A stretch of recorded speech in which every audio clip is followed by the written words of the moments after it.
In this video, I want to talk with you a little bit about the second of the three worlds, the world inside or in the text. The world in or within the text, a world that is also called the world of the text, is the world that's created by an author. It's the world that exists in the written text itself, and that world may be similar. Think, for example, the book of Acts, similar, or dissimilar.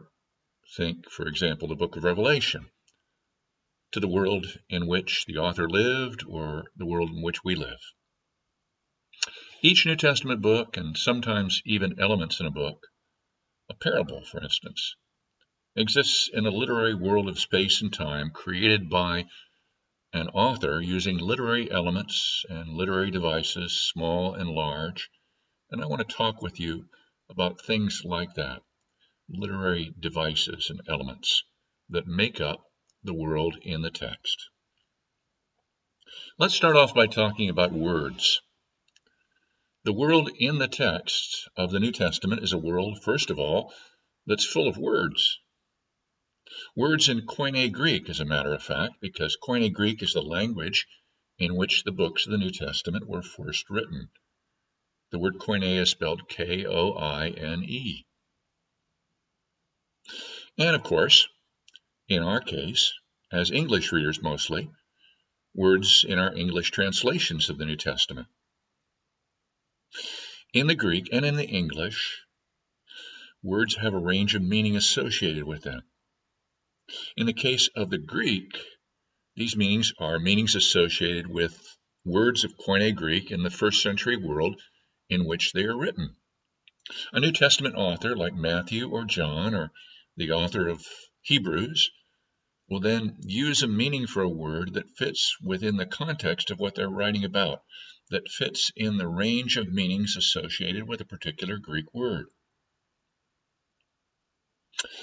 That range of meaning is often like, and almost as often unlike, or somewhat unlike, the range of meaning of an English word that's used to translate it in an English Bible. That's one of the reasons why, as a prof who's taught Greek at Fuller, I want to encourage all of you, no matter what degree program you are enrolled in, to take a course in Greek while you're at Fuller. If you're in the counseling program, for instance, you may find it really useful to explain what a word really means in New Testament Greek to someone that you're counseling. Or in the world of intercultural studies, the same thing may be true. And of course it's true for those of us who are involved in the ministry and the world of theology. Let me illustrate what range of meaning and differences in meaning between Greek and English can mean. Take, for example, in Koine or common Greek, that's what the word Koine means, common. Take an example, the example of love.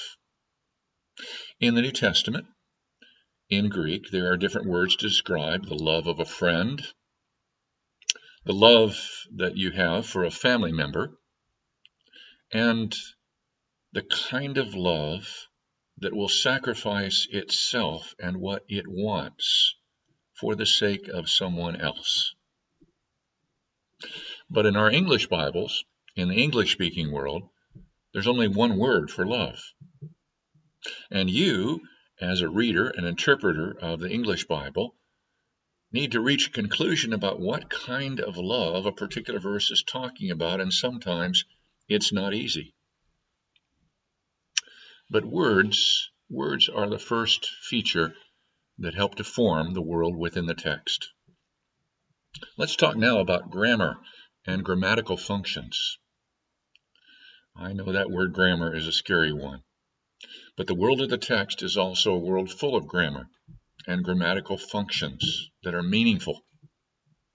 Like words, there are a range of grammatical functions and meanings that indicate or enhance our meaning of a text in the New Testament.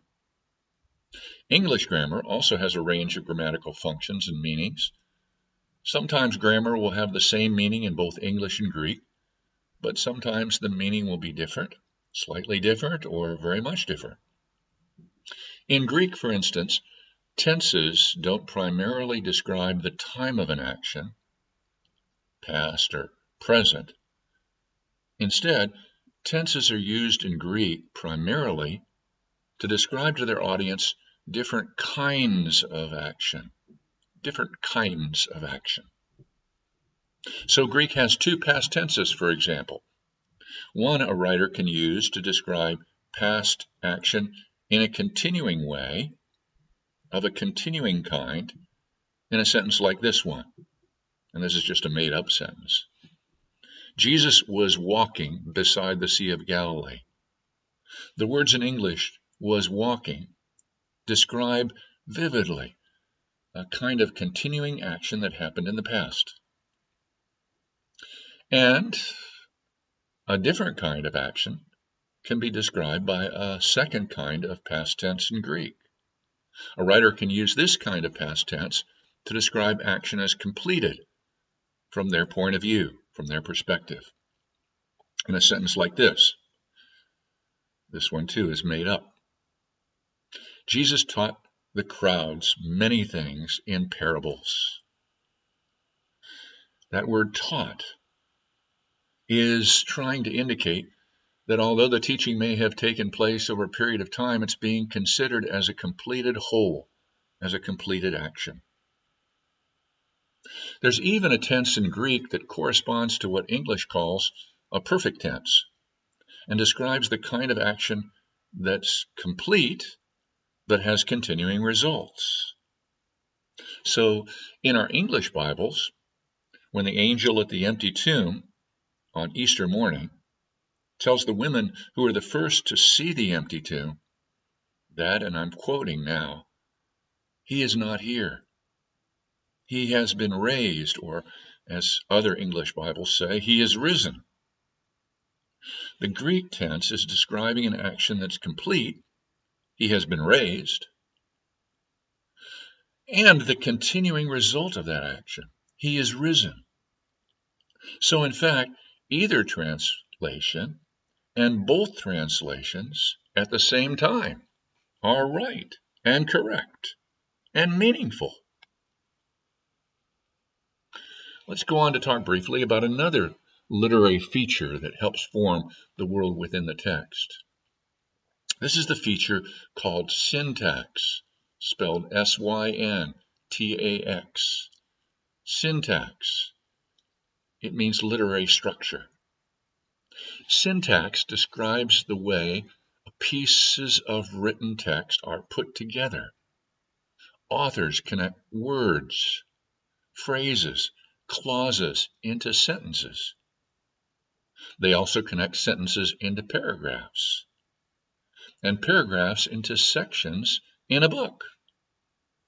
Syntax describes how these literary pieces are put together, and the way that they are put together makes a gospel story, for example, flow. Syntax is what connects the pieces of the story so that we recognize the beginning, the middle, and the end.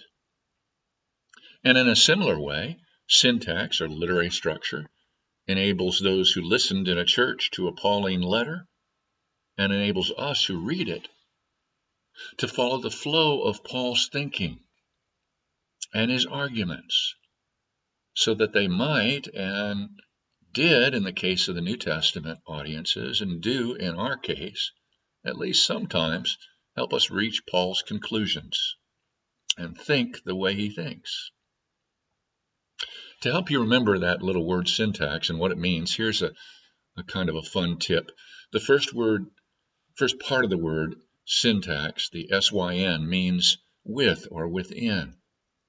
The second part comes from a Greek word which is spelled T-A-X-I-S and pronounced taxis. It means to arrange.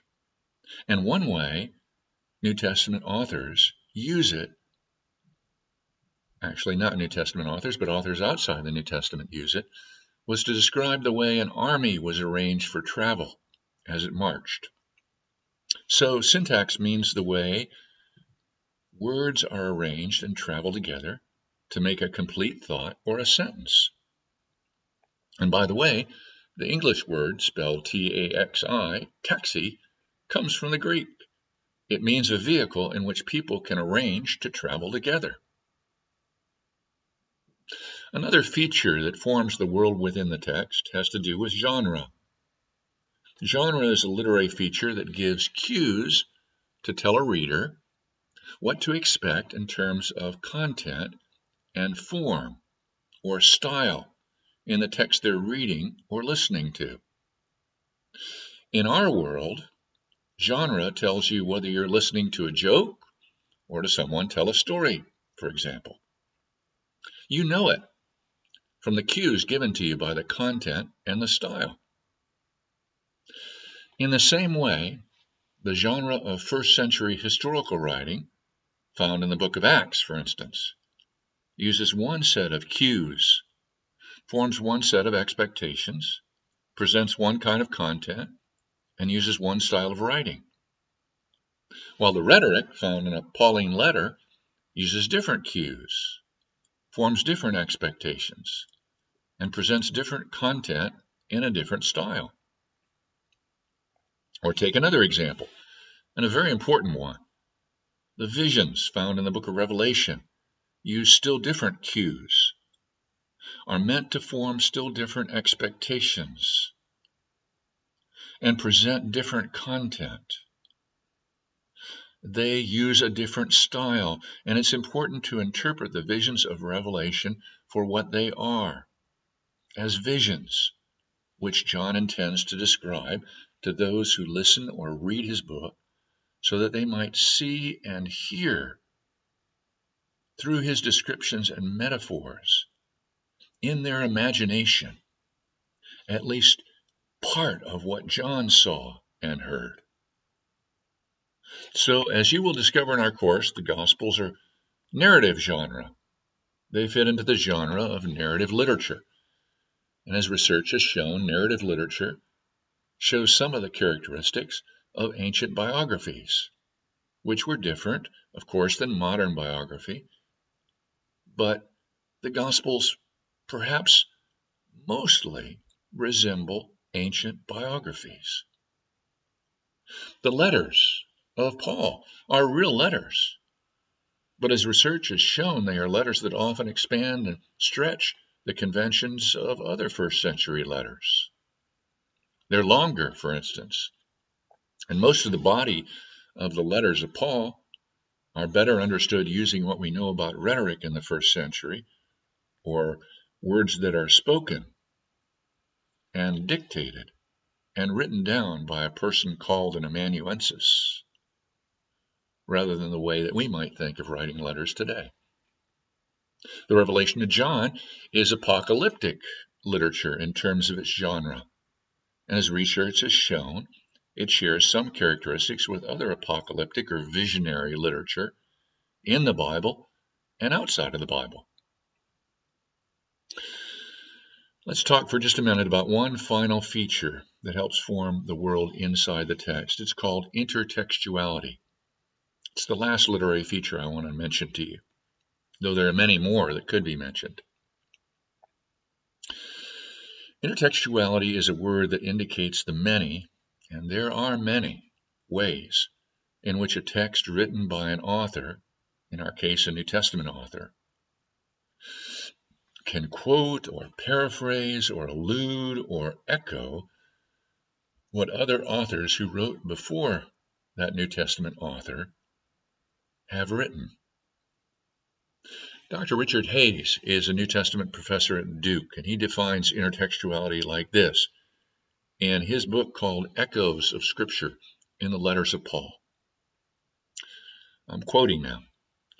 He says the phenomena of intertextuality, the embedding of fragments of an earlier text in a later one, has always played a major role in the cultural traditions that are heir to Israel's Scripture. The voice of Scripture, regarded as authoritative in one way or another, continues to speak in and through later texts that both depend on and transform the earlier. Then he goes on to give an example using words Paul writes to the Philippian Christians in Philippians chapter 1 and verse 19. Here's what he says. Listen. In the course of framing an apology for his own current imprisonment that Paul describes in Philippians chapter 1 and verse 7 and in verses 12 through 14 of chapter 1. In the course of framing the apology for his current imprisonment, Paul echoes a fragment of voice from Job. Despite his chains, he assures the Philippians that, quoting Paul now, through your prayers and the help of the Spirit of Jesus Christ, this will turn out for my deliverance. That's chapter 1, verse 19. The last part of this statement, though prefaced by no quotation formula, is a verbatim citation of words lifted from Job chapter 13 and verse 16 in the Septuagint, the translation made before the time of Christ of the Hebrew Old Testament into Greek.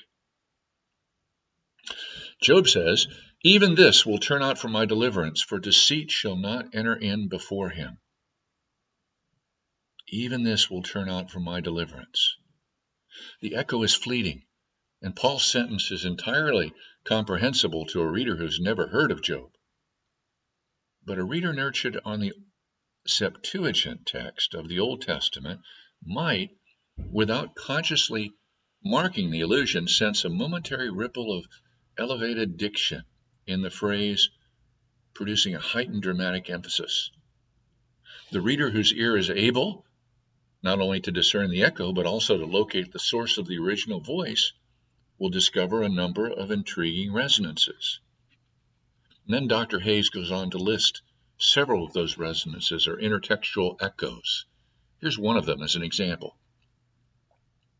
The earlier passage is part of a lengthy speech in which Job, rejecting the insinuations of comforters who attribute his suffering to some secret iniquity in his character, proclaims his own integrity and his trust that he will in the end be vindicated before God. For example, as Job 13:18 says, behold, I am near to my judgment, I know that I shall appear as righteous. The imagery of the passage is thoroughly forensic, and indeed, in 13:27, Job depicts himself as a prisoner. Forensic language is the language of law. Job says in 13:27, you have placed my foot in the stocks. By echoing Job's words, Paul the prisoner tacitly assumes the role of a righteous sufferer, as figured by Job. Awaiting trial, he speaks with Job's voice to affirm confidence in the favorable outcome of his afflictions. Thereby, he implicitly transfers to himself some of the significations that traditionally cluster around the figure of Job. You'll be learning more about intertextuality, the other literary devices we've talked about in this video, and the world in the text as we move through our course together. Hopefully, though, what we've said about them here has whetted your appetite. As you continue to learn about and investigate texts in the New Testament by examining them in the world in the text, I want to encourage you to think about the way discoveries in the world of the text are different than the discoveries you'll make in the world behind the text. For in the world of the text, the discoveries you'll make and the insights you'll gain are not like archaeological objects you uncover through your study of the world behind the text. Instead, you discover in a New Testament text, whether it's a book, a section, a paragraph, or a sentence, what might be described as a piece of a work of literary art in ways that are a lot like the discoveries a person can make by looking carefully at a work of visual art, like a painting. In a New Testament text, there are literary features. Each one can be noticed and appreciated, just like the colors or brush strokes, or even the kind of paint used in a work of visual art are noticed and appreciated by those who study paintings of the Renaissance, for example, or of English watercolor artists. And when the features of a New Testament text are studied like that, the study adds layers of meaning to the message of a New Testament text. In much the same way as studying the features of a painting reveal things that enable the one who is studying it to appreciate it as a work of art more fully and completely. Well, that's what we want to say about the world in the text in this video.